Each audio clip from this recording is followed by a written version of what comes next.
Hello, my friends, and welcome back. Thank you very much for being with me again today. Well, what do we have here?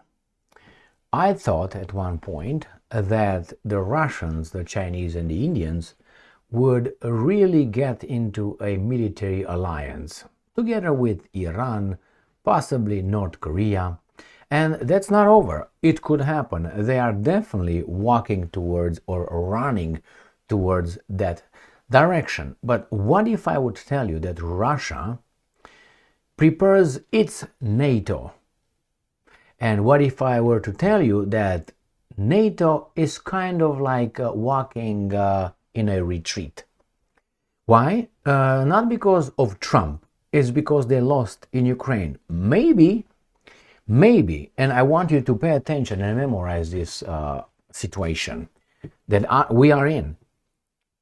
The fact that Russia did not collapse and the fact that Russia and its friendly countries did not break the line in front of the threats, blackmail, and regime change and direct, you know what I mean, tells me that these guys are really serious about forming not the second alliance. We already know that's formed, but to what extent? Another article that I have here for you is a confirmation of something I told you before, which is in these almost 4 years of reporting from Ukraine, whatever happens over there, call it however you want, war, special military operation, however you want to call it. I noticed that the Ukrainian media is telling the truth or comes clean after about 2 to 3 days after the Russians claim something. That was consistent all these 4 years when the Russians said, we encircled, Mariupol. The Ukrainians said, no, that's not true, for about 3 days. And after 3 days, the Ukrainians came and said, yeah, actually, we're holding positions in Azovstal. That was for me the first, whoa, wait a second. Now I understand the reasons. What do you know about Myrnohrad, or Dmitrov, I think it's called, and Pokrovsk, Krasnoarmeysk? What do you know about that? Well, if you listen to the Russians already encircled them, stopped the supply lines of the Ukrainians, and are already done in Pokrovsk. They are conducting mop-up operations in those cities, in Myrnohrad and Pokrovsk. Ukrainians, on the other hand, and they claim they encircled about, like 5, it was not divisions, wasn't it? No, not divisions. About 1,000 people. And the Ukrainians said, no, we're holding on. We're not. Today, my friends, is the 8th of December. The Ukrainians claim in Ukrainska Pravda, Ukrainian forces withdraw from some positions near Pokrovsk and Myrnohrad, Ukrainska Pravda reports. So they're not going full-fledged, man, we are in deep doo-doo. They just prepare you for that, or whomever believes them. China and Japan. That's what happens when a vassal state, Japan, is pushed forward to challenge the independent and sovereign country of China. I do not care for China. I like Japan. I used to like their culture in many ways.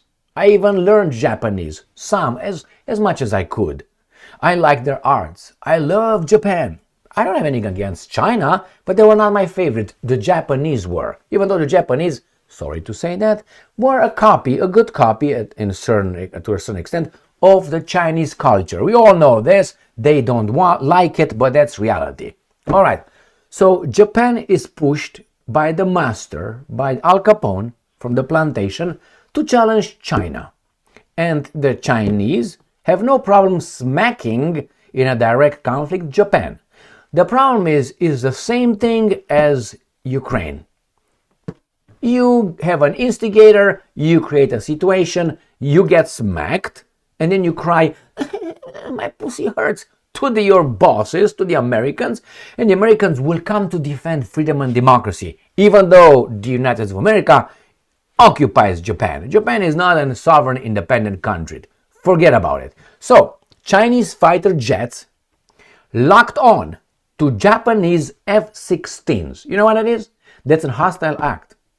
So that means something happened with some planes in some disputed territories or airspace, and the Japanese locked on their radar into the on the Japanese F-15s.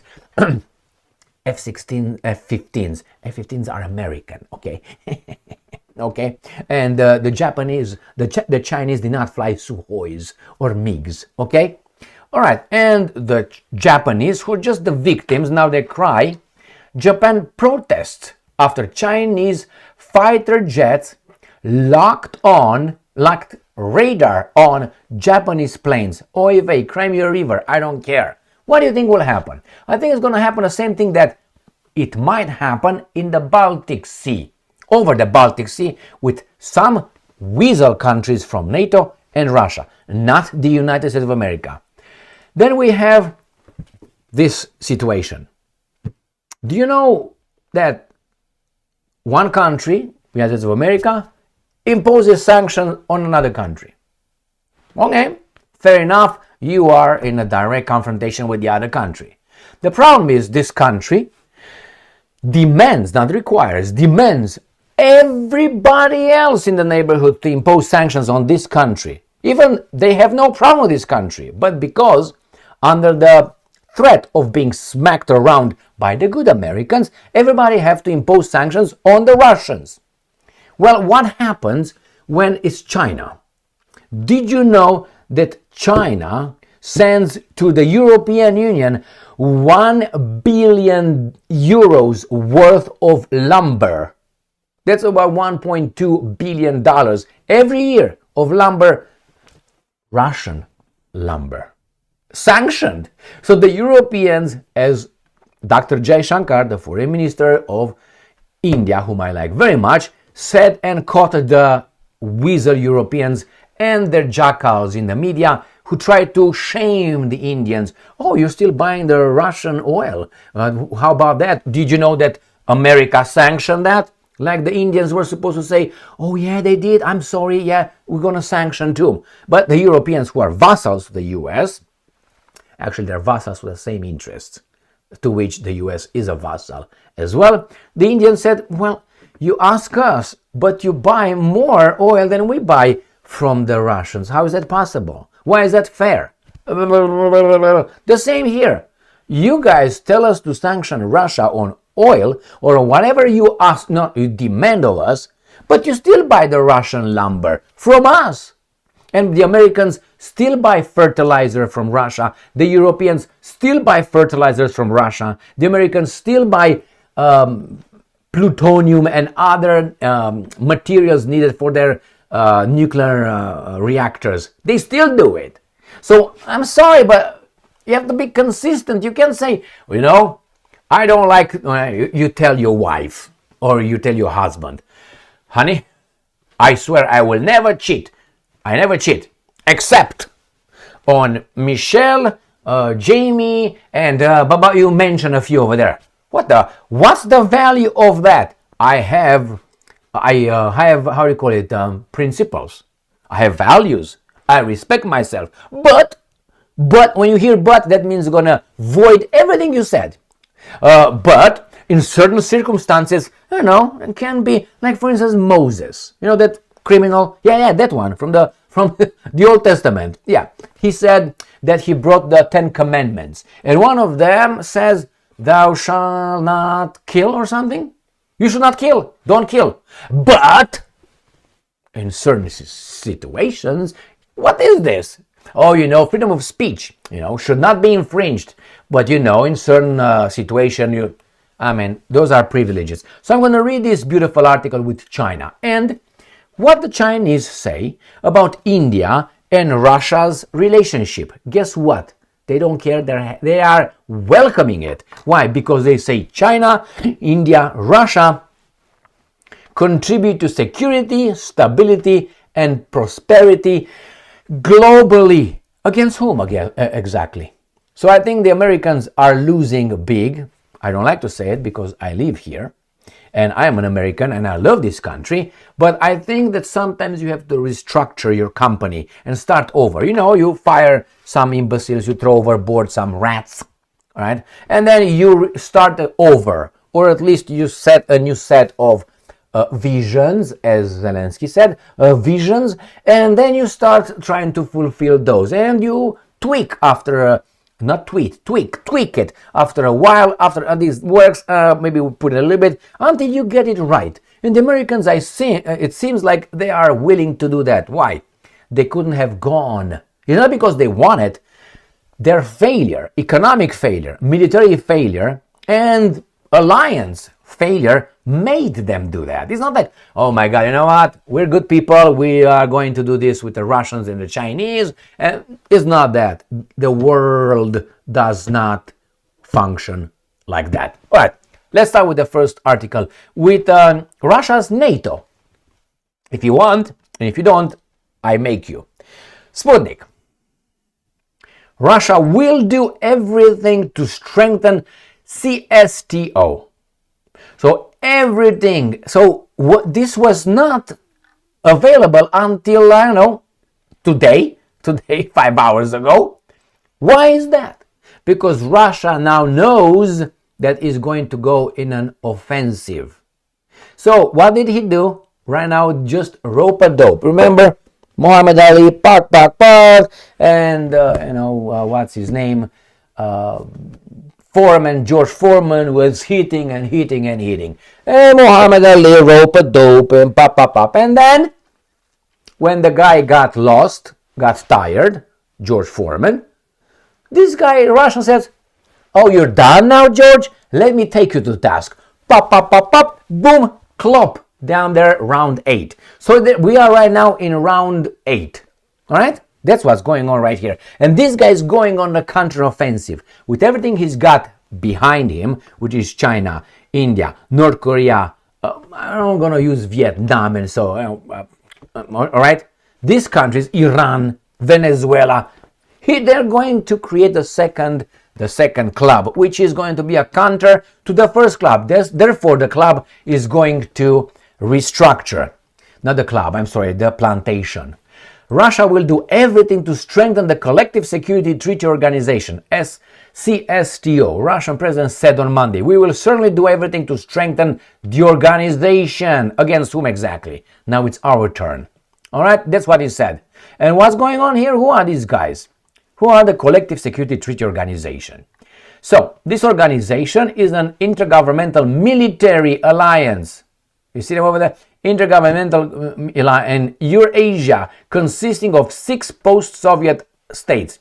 And we have them right here. Armenia, which I think is a Trojan horse, Belarus, Kazakhstan, Kyrgyzstan, Russia, and Tajikistan. You can laugh, but it can always expand. Like NATO. Got that? And he says his former member of the CSTO military alliance were Azerbaijan, Georgia, and Uzbekistan. Azerbaijan, we'll find out. Georgia might rejoin. And he says here, right here is very important, similar to Article 5 of the North Atlantic Treaty and the Inter-American Treaty of Reciprocal Assistance, Article 4 of the Collective Security Treaty CST establishes that an aggression against one signatory would be perceived as an aggression against all. Got it? Got it. And we find out United States of America doubts NATO expansion in its new national security strategy for first time. Why is that? Remember what the Russians told the Americans in 2021? They said, if you don't get out of Ukraine and you don't forget about Ukraine being NATO member state, we will go into Ukraine and we're going to take our gloves off and we're going to start punching you back. And the Americans said, what? I dare you. And here we are. The United States of America, doubts NATO expansion in its new national security. Why? The Russians won. And Putin told them. I suspect that Putin at one point will tell, if he's still alive, I don't know how long that would take, maybe. He already told them in 2021, NATO needs to go back.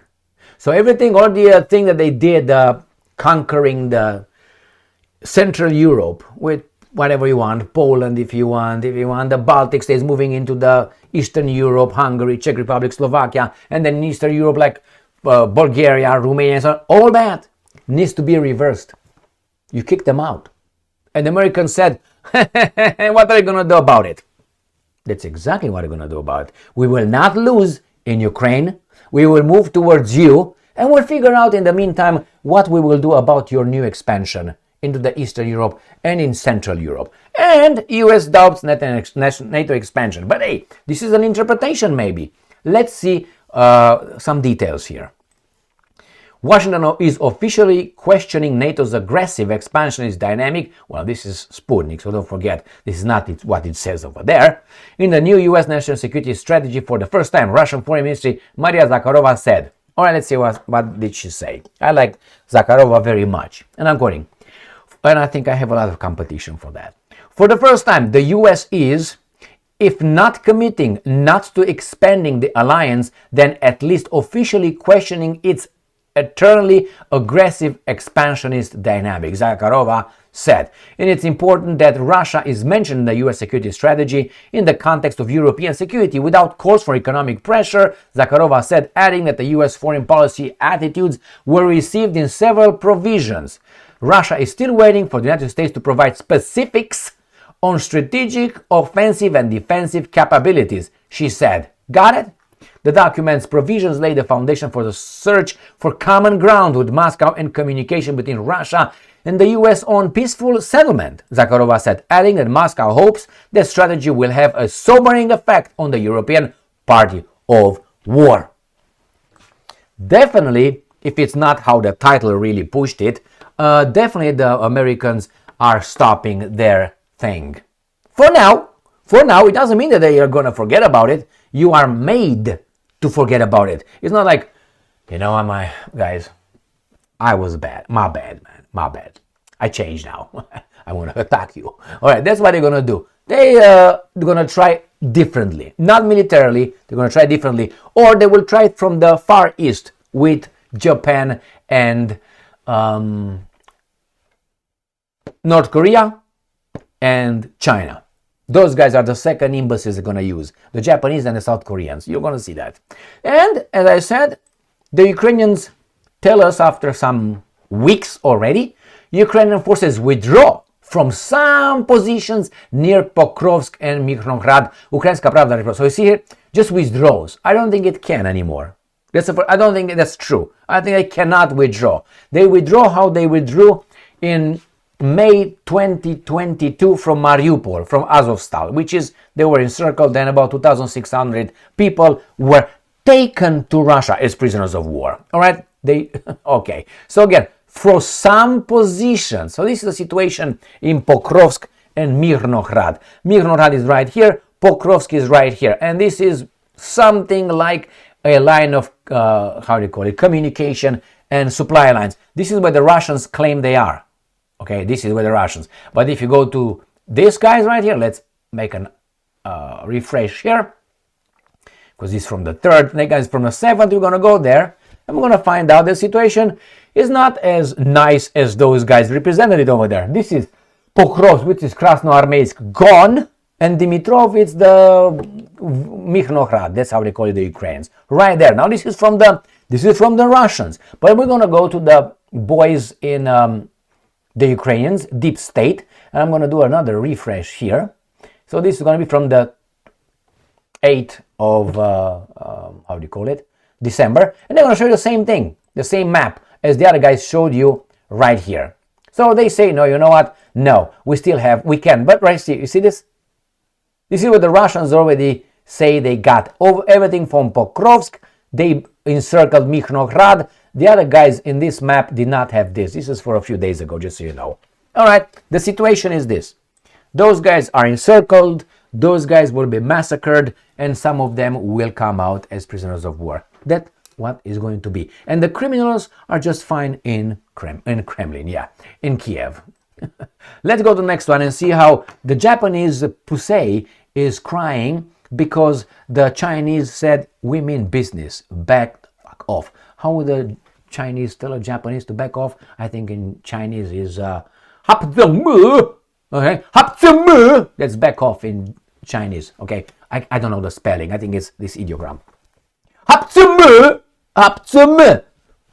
If you want now, ku in Chinese, ku means now. Not. Anyway, let's go here. The Telegraph. Chinese fighter jets locked on to Japanese F-15s. Japanese American planes. Good job, Japan. All right. Chinese military. Right here. A Chinese J-15, not a F-15, fighter jet in action. So Chinese military aircraft have locked radar on the Japanese fighter jets over international waters near Japan. The escalation took place on Saturday near the island of Okinawa. Okinawa-te! Prompting Tokyo to lodge a formal protest with Beijing over what it described as dangerous behavior. Fire control radar locks when one aircraft directs its precise targeting radar on to another are universally recognized as hostile acts that bring aircraft dangerously close to combat. So where this happened? In Okinawa, by Okinawa Islands. I'm going to show you where Okinawa is. So we go this way. Okay. Here's Japan. Okinawa is right here in the south. These are the guys in Okinawa right here. Aren't they in the south, man? That's Okinawa, isn't it? In this area right here. I don't see it. Jesus Christ. Yeah. Okinawa Islands. Come on, baby doll. We're going to go to all these things here. So here, anyway, these are where this occurred. The baboon thing occurred in this area. All right? On Okinawa, the Americans have military bases, I have to tell you that. And we have this one. Japan protest after Chinese fighter jets lock radar on Japanese planes. Of course, because Americans will come and help you. Right? Right. This is a provocation. Now, I'm not saying the Chinese are the good people or the Japanese are the good people here. But I know the dynamics. Japan is a vassal state, which is a bad position to be. Right? And if you remember the samurais, and you got the daimyos, and you got the ronins, and you got the samurais. You know, a samurai is a military guy. The ronin is a military guy without a job. He's a fired former officeran, a military guy. Okay? That's what it is. So a daimyo is a commander, and then you got the shogun and so on. Daimyo was a bigger guy who got lands, and he hired military, and he's got his little guys to protect him from the peasants. And the peasants were not allowed to have weapons. That's why you have nunchakus and all kind of tonfa from, cropping the whatever you do and beating the rice. All right. Can tell you a lot of Japan, a lot of things about China as well. My point is, just by looking at the dynamics and how the Americans conduct all kind of exercises, military exercises with the Japanese in the South China Sea or all these kind of things, you realize who's the aggressor. And it's not China as of now. I don't think it's Japan. I think are the same old boys from across the Pacific. And why? They need to. That's their neighborhood. Somehow. All right, what's going to happen? There's going to be an incident. The Chinese will smack and remember, the relationship between China and Japan is kind of like the relationship between Russia on one side and Poland on the other one. When Poland will do something, right, the Russians will have no mercy. They're like, do it, man, do it right now, goddammit, do it. And when the Poles are doing, everybody's like, yeah, because they have a reason to smack the Poles real bad. I know. Poland, if it wants, it can destroy Russia just like that. But now, let's go to reality. So the Poles will get fucked, okay? And the Russians and the Poles know it. That's why the Poles are just, yeah, well, America, we would like to, but these guys really are waiting for us. Do it, Itzik, Rulshi, and so on. Oleg and Bolek. Got to be Oleg and Bolek. Oleg and Bolek. Do it, Oleg and Bolek. Ivan, how do you call it? Davai na Turbinka is waiting for you. Okay? Childhood things. Or which one was it? Nuzaets Pagadi. Oh, Nuzaets Pagadi is gonna wait for you right here, Nuzayet. And the other guy is like Oleg Bolek.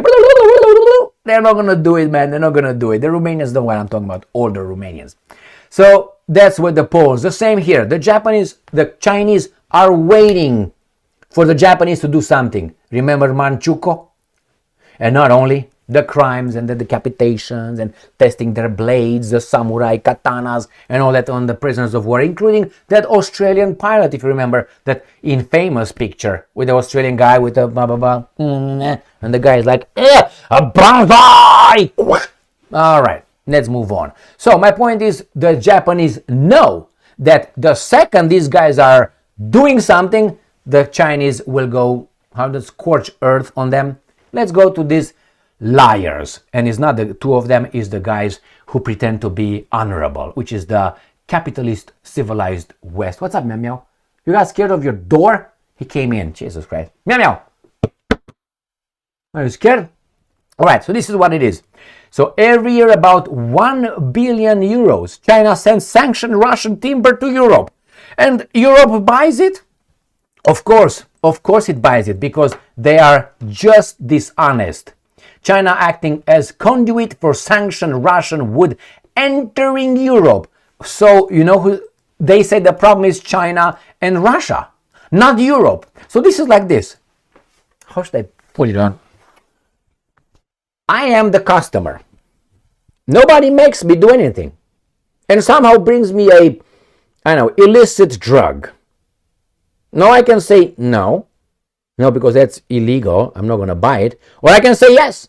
And when after I buy it, I'm going to blame you from bringing it to me. And the producer, the manufacturer. So the European Union who buys the sanctioned Russian wood blames the Chinese who bring the wood from the Russians who make the wood. You know what I mean? Make the wood. Okay, you got it. So this is Europe. Remember, Europe is part of the Western world. We are part of the Western world. That affects us in front of the rest of the world. So when these guys from Europe is going to show up in Tanzania and told those guys in Tanzania, hey, here are some mirrors, some beads, and some, we're going to teach you how to read and write and how to be a good person. Those guys in Tanzania are going to say, you know what, get the off, you got 3 seconds, otherwise we're going to smack you. 2, 1, oh, they're gone. That's how they should be treated. The Europeans, I'm a Europeans, but these guys are a disgrace. But hey, they represent the Judeo-Christian culture. I love it. I love it. Not the Greco-Roman civilization that used to be. I think the Greco-Roman civilization is still lingering in a few countries in Europe. One of them, which is Russia. Can you believe that? All right, move on. Russia Today.